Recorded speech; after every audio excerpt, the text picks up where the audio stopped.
ஒரு 15 நாளா எல்லா பக்கமும் தேர்தல் சுற்றுப்பயணம் மேற்கொண்டிருக்கிறார். செல்வ இடத்தெல்லாம் என்ன செய்யும் சொல்ல மாட்டேங்கிறார். அவருடைய மகன் உதயநிதி ஸ்டாலின் எடப்பாடிக்கு போய் நான் பிரதமர் நரேந்திர மோடி அவர்களோட பேசிட்டு இருக்கும்போது சிரிச்சுட்டு இருக்கிறேன். அந்த போட்டோவை எடப்பாடி காட்டியிருக்கார். திரு ஸ்டாலின் அவர்களே, திரு உதயநிதி ஸ்டாலின் அவர்களே, உருண்டு பிறந்தாலும் நீ வெற்றி பெறவே முடியும். நான் முதல் சிரிக்கிறேன். இவர் என்ன பண்றாரு?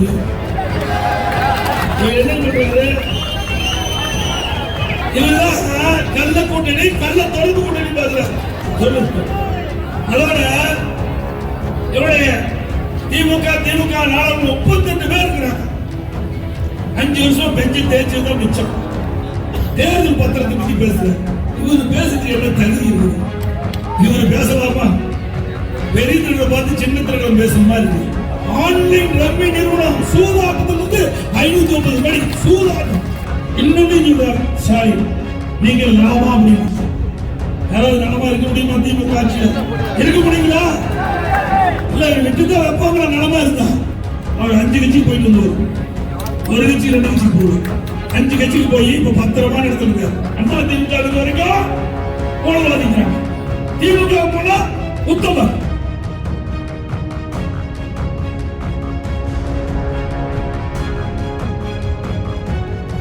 இன்றைக்கு திரு ஸ்டாலின் அவர்கள் ஒரு 15 நாளா எல்லா பக்கமும் தேர்தல் சுற்றுப்பயணம் மேற்கொண்டிருக்கிறார். செல்வ இடத்தெல்லாம் என்ன செய்யும் சொல்ல மாட்டேங்கிறார். என்ன செய்ய போறதுன்னு சொல்ல மாட்டேங்கிறார். திரு ஸ்டாலின் அவர்கள் தமிழகத்துடைய முதலமைச்சர், திமுக கட்சி தலைவர். அவர் இந்த 3 ஆண்டு காலத்தில் தமிழ்நாட்டு மக்களுக்கு என்ன செய்தார் என்பது மக்கள் எதிர்பார்க்கின்றார்கள். அதோட என்ன செய்ய போகிறார் என்பதையும் எதிர்பார்க்கின்றார். ஆனால் அதெல்லாம் ஒன்று கூட சொல்வதில்லை. அங்க சட்டியில் இருந்தால் ஆப்பையில் வரும், சரக்கு இல்லையே, வேற ஒன்றுமே பேச முடியல. அவருடைய மகன் உதயநிதி ஸ்டாலின் எடப்பாடிக்கு போய் நான் பிரதமர் நரேந்திர மோடி அவர்களோட பேசிட்டு இருக்கும்போது சிரிச்சுட்டு இருக்கிறேன். அந்த போட்டோவை எடப்பாடி காட்டியிருக்காரு. எனக்கு சிரிக்கிறது தப்பா? சிரிக்கிறது தப்பா? சொல்லுங்க, தப்புங்களா? சிரிச்சா என்ன தெரியும்? அதுதானே தெரியும். இந்த விஞ்ஞான மூளைப்படுத்தவருக்கு கூட அது தெரியல. இந்த ஒரு சாதாரண விஷயம். சிரிச்சா பல்லு தெரியும், ஆனா அதை கிண்டல் அடிக்கிறார். பாவம், பிரத்தின் விழிப்புக்கு போயிட்டார். அதனால இப்படிப்பட்ட வார்த்தையெல்லாம் உதிர்ந்து கொண்டிருக்கின்றார். திரு ஸ்டாலின் அவர்களே, திரு உதயநிதி ஸ்டாலின் அவர்களே, உருண்டு பிறந்தாலும் நீ வெற்றி பெறவே முடியும்.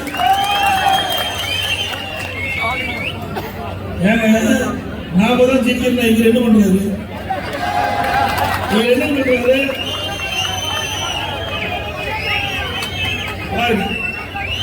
இவர் என்ன கேட்கிறாரு? அவர் காது கேட்கிற மாதிரி சொல்லுங்க சத்தமா. இன்னொருத்தர் எப்படி இருக்காரு? இதுதான் கள்ள கூட்டணி, கள்ள தொடர்பு கூட்டணி பாக்குறாரு. கள்ள கூட்டணியா, கள்ள தொடர்பு கூட்டணி? யாரு இருக்கிறா? யாரு கள்ள கூட்டணி? திமுக தலைவர். இது எப்படி இருக்குது? இது ஏதாச்சும் எப்படி நடிப்பு பாருங்க. எப்பேற்பட்ட நடிப்பு! திரு சிவாஜி கணேசனே தோத்து போயிடுவார் உயிரோடு இருந்தா.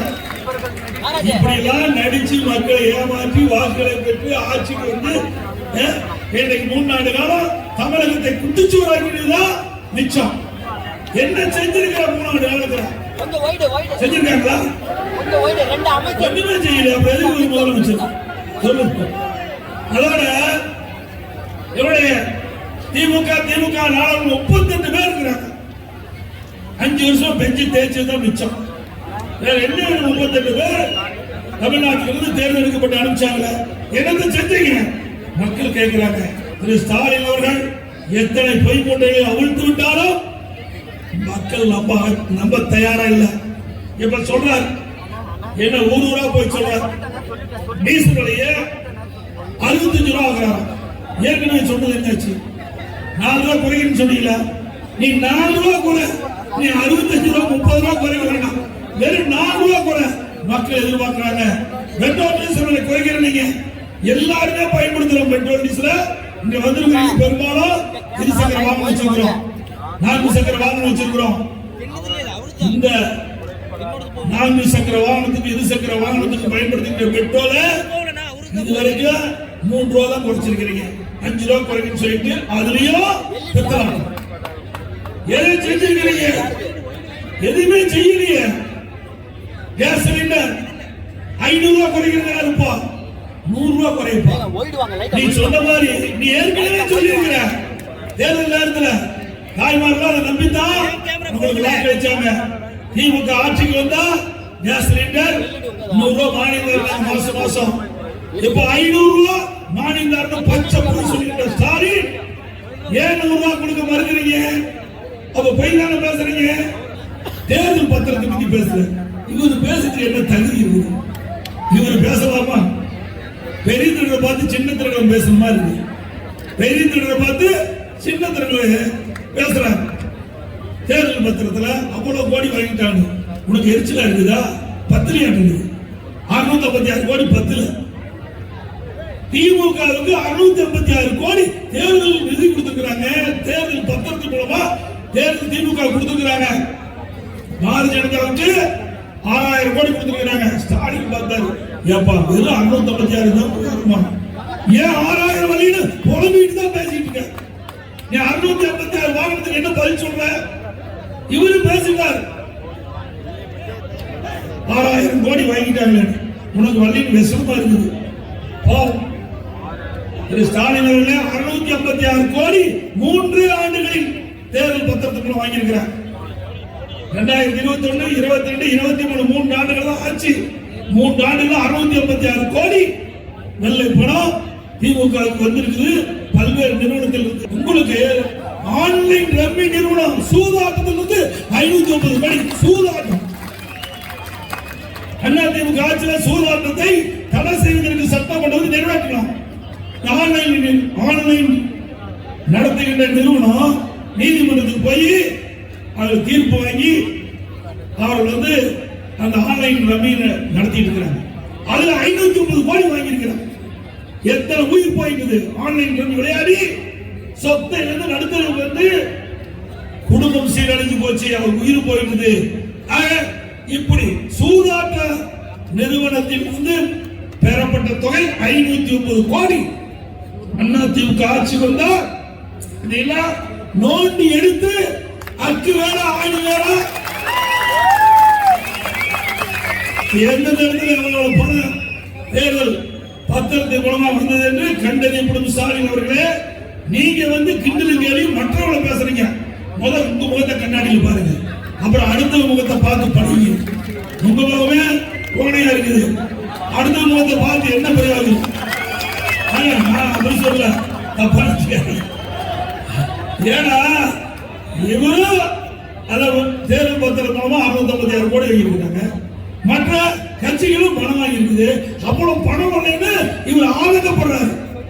அவளுக்கு இவ்வளவு வந்துட்டு நமக்கு வரலையே அப்படின்னா இவ்வளவு பணம் வரும்னா எவ்வளவு சகாயம் செஞ்சிருப்பாங்க. சும்மா பணம் கொடுப்பாங்களா? சும்மா நீங்க ஏதாவது திட்டத்துக்கு கூட செல்ல வெட்டினதான் திமுக ஆட்சியில அந்த ஃபைலே எடுப்பாங்க. அப்படி இவருக்கு 656 கோடி கொடுக்குறா எவ்வளவு திட்டத்துக்கு அனுமதி கொடுத்திருப்பாங்க தவறா?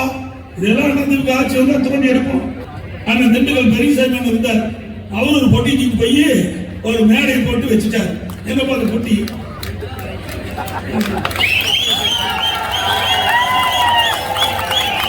அப்போ வேடிக்கை என்னன்னா, ஆனா திண்டுக்கல் இங்க திண்டுக்கல் பெரியசாமி அவர் வயசு என்ன? உதயநிதி ஸ்டாலின் நான் இருந்து பார்த்தது சொல்றேன். அப்போ எதிர்கட்சியா இருந்தாங்க திமுக. உதயநிதி ஸ்டாலின் இங்க திண்டுக்கல் மாவட்டத்தில் வந்தார். ஒரு திண்ணையில பெட்ஷீட்டை போட்டு அவர் முன்னாடி வந்துட்டாரு. ஆனா இந்த பெரியசாமி போய் மூளையில் வந்துருக்காரு. கொடுமை பாரு, கட்சி வளர்த்ததுக்கு இடம் மூளை, கட்சி வளர்த்ததுக்கு இடம் திமுக மூளையில் தான் கிடைக்கும். அவர் வயசு அவருக்கு பாத்தீங்கன்னா மகன் வயசு தான் இருக்கு அவருக்கு. இவர் பக்கத்துல வந்துட்டு அங்க இருக்கிற மக்களை எல்லாம் அழைச்சி ஒரு இடத்துல கூட்டத்தை போட்டு மக்கள்கிட்ட உதயநிதி ஸ்டாலின் பேசுறாரு. உங்களுக்கு என்ன குறை இருக்குன்னு சொல்லுங்க, அந்த குறைகள்லாம் மனுவா எழுதி போடுங்க. இந்த பொட்டியில போட்டோன்னே இந்த பொட்டி நிரம்பணும்னு நான் எங்க அப்பா சொல்லியிருக்காரு ஸ்டாலின், இந்த பொட்டி பூட்டி பத்திரமா எடுத்துட்டு போய் வச்சுக்கணும். ஆட்சிக்கு வருகிறல இந்த சாவி எடுத்து பொட்டி திறந்து சாவியை எடுத்து போட்டு திறந்து பெட்டியை திறந்து நீ கொடுக்குற மனு எடுத்து படிச்சு பார்த்து நாங்க தீர்வு வாங்குறோம். அப்படி ஒரு வேளை உங்களுக்கு தீர்வு கிடைக்க விட்டால் எங்க அப்பா முதலமைச்சராக இருப்பாரு, அவருடைய அறையை திறந்துட்டு வந்து நீங்க நேரடியாக குறை சொல்லலான்ட்டு ஒரு ஆசை தூண்டி மனுக்கள் வாங்கிட்டு போனாரு. இப்ப ஆட்சிக்கு வந்த பிறகு சாவி தொலைஞ்சிட்டு நினைக்கிறேன், இந்த பொட்டியே காணாத வச்சு தெரியும். இன்னொன்னு சொல்றார் ஸ்டாலின், நீங்கள் நலமா அப்படின்னு. யாராவது நலமா இருக்க முடியுமா? திமுக ஆட்சியில் இருக்க முடியுங்களா? இல்ல விட்டுதான் வைப்பாங்களா? நலமா இருந்தா விலைவாசி உயர்ந்து போச்சு, மின்கட்டணம் உயர்ந்து போச்சு, எல்லா வரையும் உயர்த்திட்டீங்க, மக்களுக்கு வேலை வாய்ப்பு இல்ல, வருமானம் இல்ல, செலவு அதிகரிப்பு. அப்படி இருக்கின்ற பொழுது ஸ்டாலின் நீங்க நலமான்னு கேட்கிறாரு. யார் சொல்லி கொடுத்து கேட்டாங்க? அதையாவது யோசனை பண்ண வேண்டாம். ஒரு அரசியல்வாதியா இருக்கிறோமே, மக்கள் இப்படி துன்பப்பட்டு இருக்காங்க, இந்த நேரத்தில் போய் நலமான்னு கேட்டா மக்கள் கோபப்பட மாட்டாங்கன்னு ஒரு சிந்தனை கூட இல்லை. திராவிட முன்னேற்ற கழகம் எப்பொழுதெல்லாம் ஆட்சிக்கு வருவதோ அப்பொழுதெல்லாம் ஊழல் மலிந்து விடும். கனெக்ஷன், கமிஷன், கரப்ஷன் மூணு கரெக்டா செய்யணும். கலெக்ஷன், கமிஷன், கரப்ஷன் அதுக்கு பொருத்தமானது. அதோட பிராந்தி கடை இருக்குது. பிராந்தி கடையில ஒரு நாளைக்கு 1 கோடி பாட்டில் இருக்குது. ஒரு பாட்டிலுக்கு 10 ரூபா. ஒரு பாட்டிலுக்கு 10 ரூபா தரங்களா 20 ரூபா தரங்களா தெரியல, 10 ரூபாய்னு நான் கேள்விப்பட்டேன். ஒரு பாட்டிலுக்கு 10 ரூபாய்னா 1 கோடி பாட்டிலுக்கு 10 கோடிங்க. ஒரு நாளைக்கு 10 கோடி.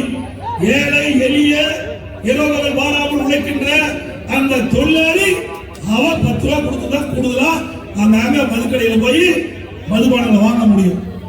அப்போ ஒரு நாளைக்கு 10 கோடி. இன்றைக்கு அந்த டிபார்ட்மெண்ட் ஒரு மந்திரி மாசத்துக்கு 300 கோடி, வருஷத்துக்கு 3600 கோடி கப்பம் கட்டினார். அவரை தான் செயல் வீரர். என்ன செயல் வீரர் தான்? யாரு துட்டு அதிகமாக கொடுக்குறாங்களோ அவர்தான் திமுக செயல் வீரர்.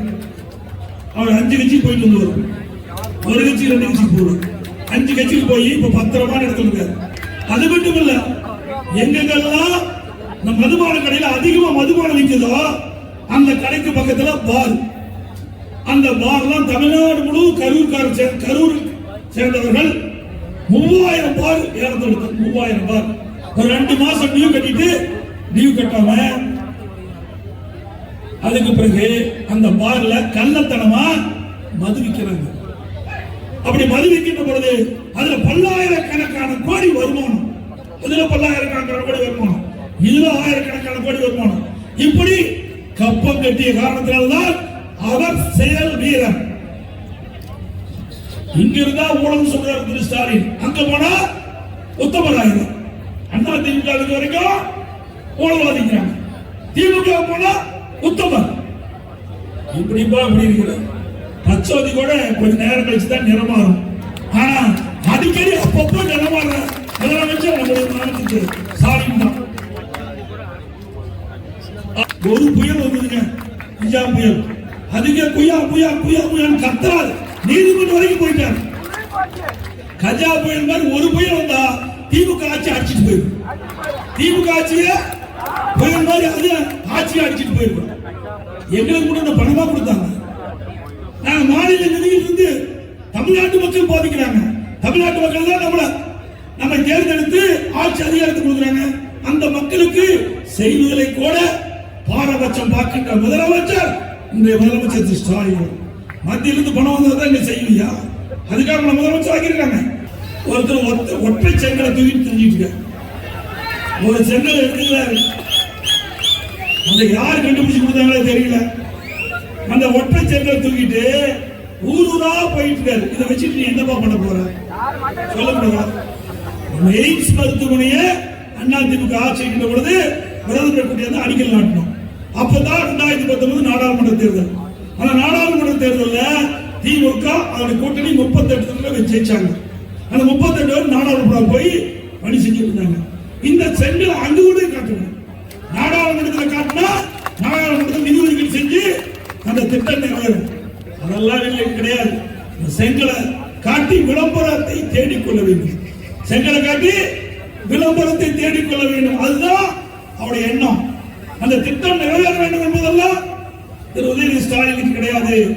ஊரூரா செங்கலை தூக்கிட்டு போய் அதனால என்ன பயன் சொல்லுங்க பார்க்கல. எப்படியெல்லாம் மக்களை ஏமாற்றுகிறார் என்பதை சிந்தித்து பார்க்க வேண்டும். இதுபோன்ற செய்திகளை மேலும் தெரிந்து கொள்ள எங்களது யூடியூப், ஃபேஸ்புக் மற்றும் ட்விட்டர் ஆப்களை சப்ஸ்கிரைப் செய்யவும்.